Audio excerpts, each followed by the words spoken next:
최근 문체부가 대한배드민턴협회에 대해 실시한 감사 결과와 달리 축구협회에 대해서는 유사한 상황임에도 불구하고 문체부가 굳이 강한 제재 방식을 취하지 않는 데는 여러 이유가 있을 수 있습니다. 축구협회가 상대적으로 정부 보조금 의존도가 낮아 문체부가 예산을 무기로 직접적 압박을 가하기 어렵기 때문인데요. 배드민턴협회는 보조금의 비중이 약 절반에 달하는 반면 축구협회의 경우 연 예산 1,800억 원 중 정부가 직접 지원하는 보조금은 약 300억 원에 불과합니다. 이를 통해 문체부가 배드민턴협회처럼 강력히 압박할 수 있는 카드가 상대적으로 부족하다는 현실적 제약이 드러납니다. 이와 함께 문체부는 축구협회 감사 결과 발표에서 굿 거버넌스를 언급하며 파트너적 관계에서 조언하는 모양새가 연출되었습니다. 문체부는 피파의 눈치를 안 본다고 말하면서도 내심 신경을 쓸 수밖에 없습니다. 현실적인 문제인데요. 만약 정부가 너무 강하게 개입하면 피파의 제재의 명분이 될 수 있습니다. 문체부는 이번 축협 감사 결과에서 중징계 요구와 함께 축구협회가 홍명보 감독의 선임 절차 하자를 자체적으로 치유하라고 요구했습니다. 그러나 자격정지 요구조차 법적 구속력이 없으며 재선임에 관한 방안을 마련하라는 조치는 오히려 모호하고 소극적입니다. 자율적 개선을 기대한다는 발언은 언뜻 듣기에는 민주적이고 원칙을 존중하는 듯 보이지만 실제로는 축협이 공정위원회가 이미 회장에 의해 지명된 인물들로 구성되어 있어 실효성이 있을지 의문이라는 평가입니다. 절차적 하자 치유가 제대로 될 구조가 아닌 것을 문체부도 모르지는 않을 것입니다. 문체부가 이처럼 홍 감독의 거취에 대해 강경한 입장을 피한 또 한 가지 배경에는 현재 한국 대표팀이 월드컵 예선을 진행 중이라는 상황이 영향을 미쳤을 가능성이 큰데요. 이 상황에서 수장의 해임을 단행하는 것은 현실적으로 난관이 많습니다. 팬들의 입장은 조금 다릅니다. 뒤로 갈수록 더 힘들다는 말도 나온다. 어차피 11월 원정 난이도가 제일 낮을 것이라는 반응도 있습니다. 본선 가서 바꾸겠다는 것인가? 홍명보로는 안 된다. 바꾸려면 한시가 급하다는 등등 부정적인 시각이 많은 상황입니다. 더 나아가 절차적 하자만 치유되면 계속 감독을 해도 된다는 것인가라며 본질적인 의문을 갖는 팬도 있었습니다. 다수의 팬 입장에서 볼 때 현재 홍 감독을 해임하고 새로운 감독을 선임하는 것이 최선이지만 문체부의 결정은 이들의 기대와는 동떨어진 것입니다. 결국 이날 발표가 중대한 전환점이 되기에는 화력이 좀 약하다는 평가가 많은데요. 축구협회가 12개월 내에 내부적으로 개혁을 추진할 가능성을 단정하기 어렵기 때문입니다. 문체부는 다른 정책적 수단도 있다고 밝히며 압박을 예고했지만 실질적인 변화 없이 시간이 지나면 결국 이번 감사도 흐지부지 될 것이라는 우려가 큽니다. 축구 팬들은 이날 발표의 한계를 인정하면서도 문체부와 축구협회가 그저 서로를 피해가며 진정한 개혁을 미룰 수도 있다는 우려를 표하고 있습니다. 이번 사태에서 가장 중요한 주체는 바로 축구 팬들입니다. 현재 한국 축구는 리그든 A매치든 큰 흥행을 이어가고 있습니다. 그만큼 팬들의 목소리는 한국 축구 전반에 걸쳐 큰 영향을 미칩니다. 팬들이 지속해서 축구협회의 투명성과 책임을 요구할 때 문체부는 국민 여론을 바탕으로 더 강력한 제재의 명분을 얻을 수 있습니다. 피파도 자국 내 여론이 극도로 부정적일 경우 여론을 완전히 외면할 수는 없을 것입니다. 한국 스포츠가 나날이 흥행하는 가운데 팬들은 이들 스포츠의 최종 소비자입니다. 팬들이 없는 현대 스포츠는 상업적으로 성공하기 매우 힘듭니다. 정몽규 회장과 축협은 피파라는 든든한 후원자로 인해 시간을 더 벌게 되었습니다. 문체부는 한 발 물러나 그들이 스스로 개혁할 시간을 주었습니다. 그러나 팬들이 이를 지켜보고 있습니다. 제대로 된 개혁을 보여주든 자신 없으면 포기하든 결론은 나와야 합니다. 그렇다고 문체부의 감사가 맹탕은 아니었습니다. 축구협회의 아픈 곳을 제대로 찌른 부분이 있었으니 천안축구종합센터의 정부 보조금 유용 문제였습니다.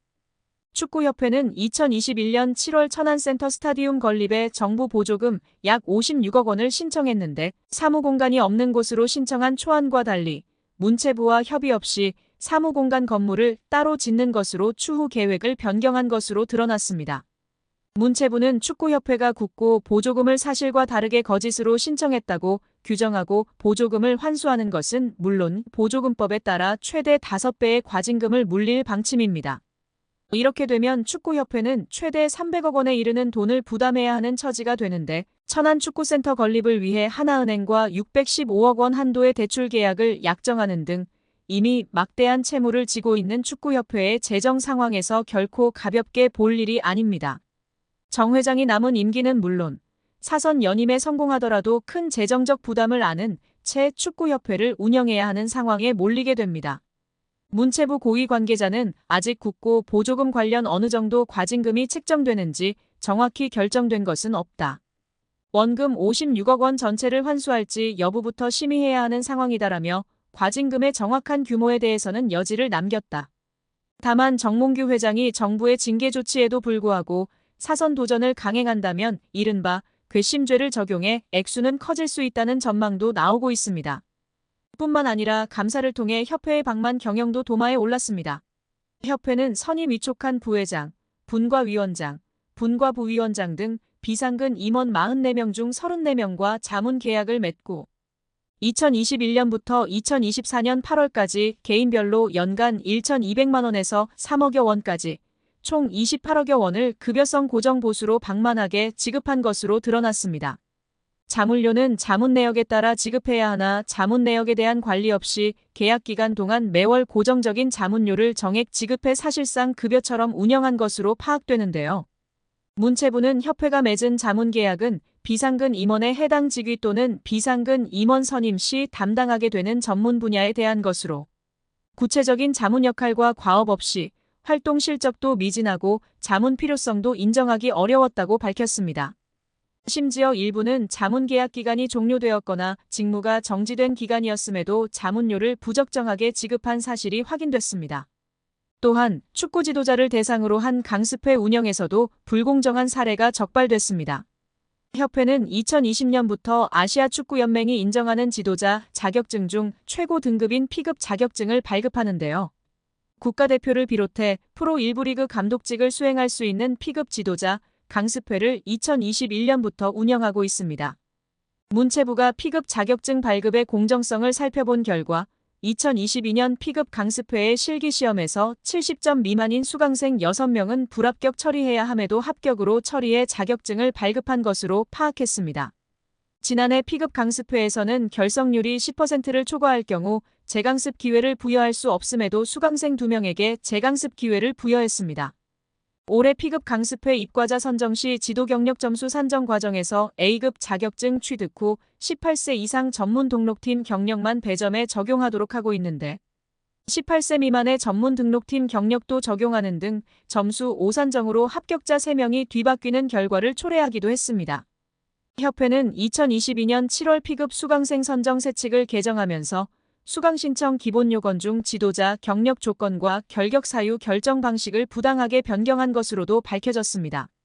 지도자 경력 요건을 AFC 어급 취득 후 지도 경력 최소 3년 이상자에서 AFC 어급 취득 후 3년 경과자로 완화해 개정함으로써 필수로 준수해야 하는 상위 규정인 AFC 코칭 규정의 AFC 어급 취득 후 지도 경력 최소 1년 이상자의 지도자 경력 필수 조건을 위반했습니다.